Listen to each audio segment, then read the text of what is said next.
తెలంగాణ బ్యాక్డ్రాప్లో వస్తున్న సినిమాలు ఈ మధ్య చాలా గట్టిగా సౌండ్ చేస్తున్నాయి. Thank you. అదే లిస్ట్లో ఈ సినిమా కూడా ఉంటుంది అనుకుంటున్నాం. Yeah, definitely sir. టీజర్ చూస్తుంటే పొట్టేల్ అనే ఒక సినిమా వచ్చింది సార్. కొన్ని రోజుల క్రితం. యా, అవును సార్. దాని ఫ్లేవర్ ఏదో కనిపిస్తున్నట్టు అనిపించింది. యా, అది డిఫరెంట్ సార్. అది నేను కూడా చూశాను.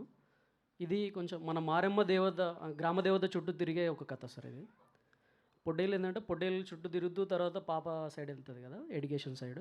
కానీ ఇది కంప్లీట్గా మారెమ్మ అనే ఒక గ్రామ దేవత. అది మైసాపురంలో ఒక సెటప్ అయిన ఒక proper village rooted story sir. ఇది బేసిక్గా కొన్ని ఈవెంట్స్ ట్రూ అంటే రియల్ జరిగిన ఇన్సిడెంట్లనే తీసుకున్నాం మనం.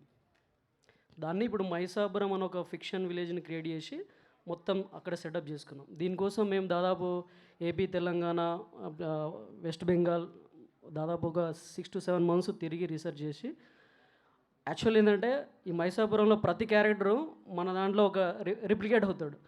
వాడు బిహేవ్ చేసే విధానం కావచ్చు, ఊరు గురించి బ్యాడ్గా మాట్లాడుకోసం, మళ్ళీ ఏదైనా ఇన్సిడెంట్ వచ్చినప్పుడు ఊరు కోసం సపోర్ట్గా నిలబడే విషయంలో స్ట్రాంగ్గా మనం ఎట్లుంటామో అలాంటి క్యారెక్టర్స్ అన్నీ కనబడుతుంటాయి సార్ ఇక్కడ.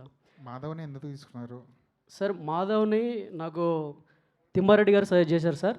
ఐమ్ థ్యాంక్స్ టు తిమ్మారెడ్డి గారు. నేను ఈ కథ రాసుకున్నప్పుడు నా ఎగ్జిక్యూటివ్ ప్రొడ్యూసర్ ఉమేష్ నా ఫ్రెండే. తను నేను కలిసి చాలా ట్రయల్స్ చేసాం. ప్రొడక్షన్ హౌజెస్ నుంచి కానీ హెల్ప్కి తీసుకొని కూడా ట్రై చేసినప్పుడు తిమ్మారెడ్డి గారు నాకు ఫిలిం ఛాంబర్ దగ్గర కలిసినప్పుడు తను నేను కలిసి పీవీపీలో వర్క్ చేసాం. నేను అసిస్టెంట్ డైరెక్టర్ ఉన్నాను, తను ఎగ్జిక్యూషన్లో ఉన్నాడు. అప్పుడు మాధవ్ ప్రీవియస్ ప్రాజెక్ట్ గురించి చెప్తూ నేను ఇట్లా ట్రై చేస్తున్నా సార్ అని చెప్పినప్పుడు, నీకు సెట్ అవుతాడంటే నేను మాట్లాడతాను అని చెప్పాడు. అపాయింట్మెంట్ సెట్ చేసిన తర్వాత నేను దానికి ముందు ఒక ప్రిపరేషన్ తీసుకున్నాను. అంటే ఆల్మోస్ట్ 6-7 months మేము రీసెర్చ్ చేసి ఉన్నాం కదా, ఇమేజెస్ కానీ లుక్స్ కానీ ఇలాంటివన్నీ నేను తీసుకొని ఒక డెమో రెడీ చేశాను. నాకున్న ఎడిట్ నాలెడ్జ్తోని చిన్న ప్రోమో లాగా క్రియేట్ చేసి తనకి నరేషన్ ఇచ్చినప్పుడు తన ముందే చెప్పాడు, బ్రదర్ నేను ఆల్రెడీ 6 scripts లాక్ చేసి పెట్టుకున్నాను, నీకు ఓకేనా? నాకు ఒక 1 year 1.5 year అంటే, సార్ మీరు కథ వినండి, నస్తే నెక్స్ట్ స్టెప్స్ మాట్లాడుకుందాం, లేదంటే విల్ సీ సార్ అన్నాను. కథ విన్నాక ఐ థింక్ బ్రదర్ అంటే షూట్కి వెళ్ళే ప్రయాణం కూడా హోల్డ్ చేశాడు. అది నాకు కొంచెం బాధాకరం అనిపించింది. కానీ తర్వాత దానికంటే ఇది స్ట్రాంగ్ ఉంది నాగరాజ్, మనం దీన్నే వెళ్దామని చెప్పారు. అది రవి సార్ కూడా ఇన్పుట్ వెళ్ళింది. తర్వాత మమ్మల్ని అప్రిషియేట్ చేశారు. మేము వి గో ఫర్ అంటే మాకు షూటింగ్కి తను ఓకే అన్న దానికి దాదాపు 4-5 నెలలు గ్యాప్ ఉన్నది. అప్పుడు మేక్ ఓవర్ చేసాం. చాలా స్మార్ట్గా క్లీన్ షేవ్లో ఉండేవాడు. ఒక బుల్ లాగా తయారు చేసినాం మేము. అది సార్. నాగరాజ్ గారు, మాధవ్ గారు, ఇక్కడే నాగరాజ్ గారు, అంటే ఇట్లాంటి అంటే మారమ్మ గ్రామ దేవతలకు సంబంధించి కథను చూస్ చేసుకునేటప్పుడు ఎలాంటి జాగ్రత్తలు తీసుకున్నారు? చాలా గ్రామాల్లో ఇలాంటి వాతావరణం కనబడుతుంటుంది. ఇలాంటి జాతరలు కావచ్చు, ఆ నేపథ్యం అంతా కూడా సో తెలంగాణ కల్చర్లో మనం చూస్తుంటాం. సార్ బొడ్రాయి పండుగ కావచ్చు, ఈ దున్నకు సంబంధించి ఇవన్నీ కూడా. సార్ సో మీ అంటే ట్రూ ఈవెంట్స్ ఏమైనా ఉంటాయా, లేదంటే మీ కొన్ని ఉంటాయి సార్. రాసుకున్నటువంటి కథేనా ఇది? సార్ నేను ఫిక్షన్ ఏం ఎక్కువ వేయలేదు sir. Based on true events అని మనం మెన్షన్ చేసింది కూడా దానికోసమే. ఊర్లో ప్రతి ఊర్లో మేము ఎక్కడెక్కడైతే ఆదిలాబాద్, మేము నల్గొండ, ఈవెన్ వెస్ట్ బెంగాల్ ఇట్లా వెళ్ళినప్పుడు నాకు అనిపించింది ఏంటంటే ఆ కల్చర్ని వాళ్ళు ఎంత ప్రియారిటిస్తారు. మనం ఇప్పుడు మీరు అన్న బొడ్రాయి పండుగ మన మోస్ట్లీ ఐ థింక్ తెలంగాణలో ఉంటుంది, కానీ వెస్ట్ బెంగాల్లో డిఫరెంట్గా ఉంటుంది. కల్చర్ ఒక్కటే కానీ వాళ్ళు పేరు పెట్టుకునే విధానాలు వేరు. సో అవన్నీ నేను పర్టికులర్గా ఒరిజినల్ ఏవైతే ఉన్నాయో దాన్ని నేనేం తప్పు చేయలేదు సార్. ఇంకోటి ఈ సెటప్ అంతా 90sలో ఉంటుంది సార్, ప్రజెంట్స్లో నడవదు ఈ స్టోరీ. 90sలో సెటప్లో ఉంటుంది. 90s వరల్డ్లోకి వెళ్తాం మనం.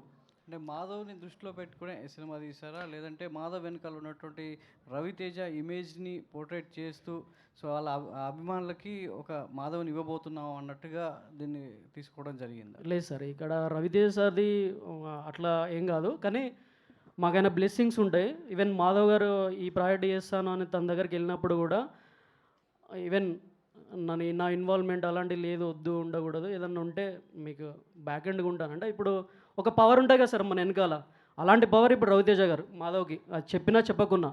కాకపోతే ఏంటంటే నాకు కటౌట్ నచ్చింది, మాధవ్కున్న కటౌట్ నచ్చింది. తర్వాత నేను ఉమేష్ మరేంటి బాబు చాలా క్లీన్గా ఉన్నాడు, మన ఇట్లా రగడ్లోకి వస్తాడా అంటే అడుగుదామని చెప్పారు. జస్ట్ మేము స్టోరీ నరేట్ చేసిన 2వ రోజే మళ్ళీ పిలిపించుకున్నారు. వాళ్ళ సిస్టర్ కూడా మళ్ళీ చెప్పించి, తన పేరు కూడా మోక్షనే, రవితేజ సార్ వాళ్ళ డాక్టరు. ఆమెకి ఇంకా బాగా నచ్చింది. ఒక రకంగా ఏంటంటే ప్రొడక్షన్ నేను చేసుకోవచ్చా అన్నట్టు కూడా మాట్లాడింది. కానీ అప్పటికే మాకు ప్రొడ్యూసర్ ఓకే అయిపోయి లేదు సార్ ఇలా ఉన్నారు వాళ్ళు, మీరు మీట్ అవ్వండి, if you're okay will go అన్నట్టు మాట్లాడుకున్నాం. మేజర్ ఏంటంటే మీరు చూసారు 6.3 2 బ్రో 6.3 ఉంటాడు. నేను రానా సార్తో 6 years పని చేసిన, ఆయనకంటే ఈయనకి హైట్. ఆ గడ్డం పెంచినాక నాకు నేనే నా క్యారెక్టర్ ఏదైతే, ఈ క్యారెక్టర్ పేరు కర్ణి అనమాట, కర్ణిలో పర్ఫెక్ట్ సూట్ అయ్యాడు ఆయన. మీరు అంటే ఇప్పుడు మీరు రిలీజ్ అయినాక మీరే అంటారు, అంటే సూటబుల్గా క్యారెక్టర్కి కరెక్ట్గా ఫిట్ అయ్యాడనే ఫీలింగ్ ఉంటుంది. ఈవెన్ మీరు పోస్టర్లో చూస్తున్నప్పుడు అట్లే కనబడు. మా పోస్టర్ డిజైనర్ అనంత్ గారు అదే అన్నారు, ఎక్కడ పడ్డారు సార్ ఇద్దరిని అంటే, సార్ ఈయన రవితేజ సార్ ఫ్యామిలీ అంటే, అవునా అరే అన్నట్టు మాట్లాడు. అంటే ముందు మూవీ గురించి దీంతో కంపేర్ చేసి భలే మేక్ ఓవర్ చేశారు సార్ అన్నట్టు మాట్లాడు. అది నాకు ఇప్పుడు ప్లస్ అయింది.